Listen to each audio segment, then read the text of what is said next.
Hello, my name is Advaita. I am studying in ECP. Today I made the crane with 360 degrees. In this project, I use many equipments like RT55, wheels, visors, square 9, square 25, A11, A5, AB2, PSR 12, A3, A7, R8 and some pulleys. It can move.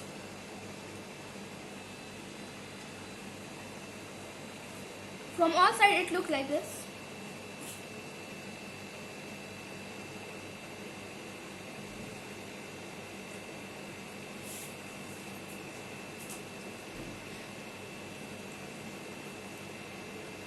And also it can lift this ring up in upward direction